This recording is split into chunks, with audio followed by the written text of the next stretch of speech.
김 여사 문제가 계속 이야기가 나오는 와중에 친윤계에서도 기류 변화가 감지되고 있습니다. 윤 의원님, 예. 친윤계 쪽에서 대통령실 인적 쇄신 이야기가 나왔어요? 예. 뭐 이것은 이제 더 이상 이런 식으로 이 문제를 뭉개고 갔을 경우에 방치했을 경우에는 국정 지지율이 하마터면 이제 뭐 10%까지대로 내려갈 수 있다. 이러한 아주 강한 위기의식이 친윤계에 있고, 물론 한동훈 대표가 어떤 방식으로 문제를 해결하자라는 대안을 제시하지 못했다, 이런 비판을 할 수 있지만, 현실적으로 지금 한국 정치 상황에서 김건희 여사 문제에 대한 어떤 의미 있는 해법을 내놓지 않으면 정부 여당이 어려워지는 것은 누구도 부정할 수 없는 사실이거든요. 예. 그래서 친윤계에서는 이러한 이제 문제 해결에 대한 어떤 발판을 제공하고, 친윤계에서도 이렇게 목소리를 내면은 사실은 윤석열 대통령도 뭔가 그런 명분과 계기를 마련할 수가 있습니다. 그러한 점에서는 좀 분위기를 좀 적절하게, 부드럽게, 원만하게 좀 만들어가는 그러한 어떤 작업의 일환이 아닌가 보입니다. 친윤계 쪽에서도 그런 이야기가 나올 정도의 분위기가 돼서인지 여권 내부에서는 김 여사의 사과가 곧 있을 것이다라는 이야기도 나왔습니다. 이 부분에 대해서 목소리 준비했습니다. 용산도 그런 부분에 대한 카드를 준비를 하고 있다, 이렇게 생각을 합니다. 부속실, 그리고 또 아마 전반적으로는 그 사회복지 봉사활동, 이해활동을 좀 자제를 한다든지 그 사과 부분도 포함될 수 있겠죠. 네. 성공한 사과가 되기 위한 3원칙이 신속성, 진정성, 구체성, 이 3요소가 담겨야 된다. 구체성은 예를 들어서 앞으로 활동을 어떻게 하겠다, 그런 게 사과문에 담길 수가 있는 거죠. 아, 이제 벌어진 의혹에 대한 구체적인 해명 이런 게 아니고 앞으로 내가 어떻게 하겠다. 어떻게 하겠다. 아, 그런 부분으로. 그게 사과를 가름할 수가 있는 겁니다. 김상훈 국민의힘 정책위의장과 신지호 전략기획위원장의 말 듣고 왔는데, 김종혁 최고위원은 여사 사과 검토를 들었지만 아마 안 될 것이다, 약간 회의적인 분위기도 나왔거든요. 조 변호사께서 보실 때는 어떻습니까? 김 여사가 사과를 할 수 있을까요? 혹은 대통령실이 저런 목소리를 수용할 수 있을까요?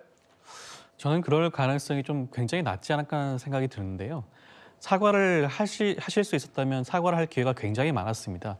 그동안 사과를 하지 않다가 지금에 와서 등 떠밀듯이 사과를 한다?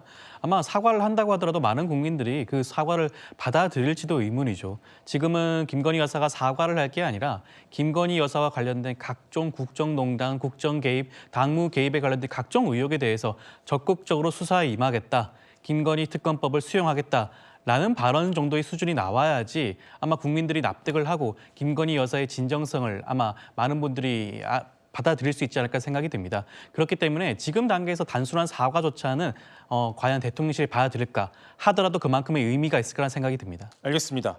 이런 상황에요, 김건희 여사가 개혁신당 허은하 대표와 통화를 했다는 주장이 제기돼서 허은하 대표가 해명하는 상황까지 나왔습니다. 일단 목소리 듣고 이야기 이어나가겠습니다.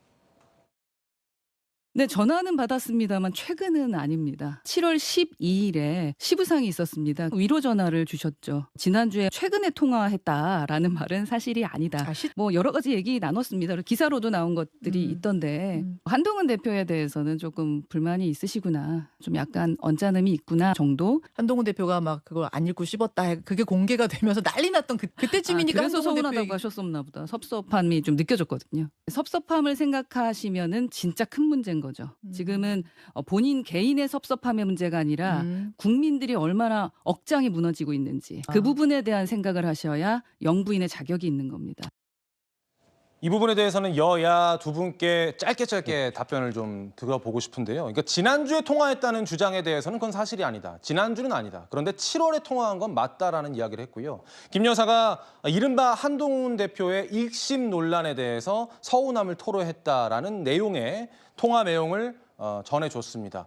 성 부의장, 영부인과 야당 대표의 통화 어떻게 우리가 해석을 해야 될까요?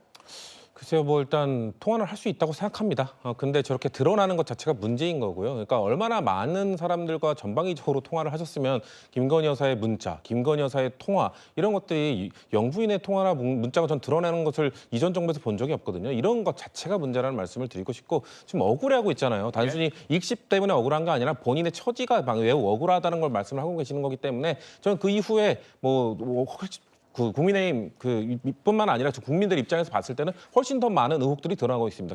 그렇기 때문에 지금도 과연 억울해 하실지 그걸 되묻고 싶고, 민주당에서는 이제는 뭐 사과나 억울함 이런 걸로 풀 수 있는 문제가 아니라 이건 수사를 받아야 된다라는 입장을 계속해서 견지해 나갈 것입니다. 윤 의원님? 저는 이제 아주 그냥 뭐 뜬금없이 전화를 한 줄 알았는데 그게 아니라 이제 시부상이 있었고 뭔가 위로를 전하는 이런 여러 가지 계기가 있었는데, 당연히 저도 김건희 여사가 대통령의 배우자로서 야당 대표와 직접 이렇게 정치적인 대화를 나눈다는 것 자체는 매우 좀 부적절하다고 보입니다. 다만 김건희 여사와 서은아 대표는 단순히 그냥 배우자와 야당 대표의 관계가 아니라 서은아 대표는 과거에 이제 여당의 수석 대변인을 지냈었거든요. 예. 그러한 여러 가지 정치적 관계나 연은 있을 수 있기 때문에 너무 과도한 오해는 좀 필요 없지 않나 생각합니다. 알겠습니다. 국내 정치 소식까지 알아봤습니다. 여기서는 강 변호사를 제외한 세 분과는 인사 나누겠습니다. 고맙습니다.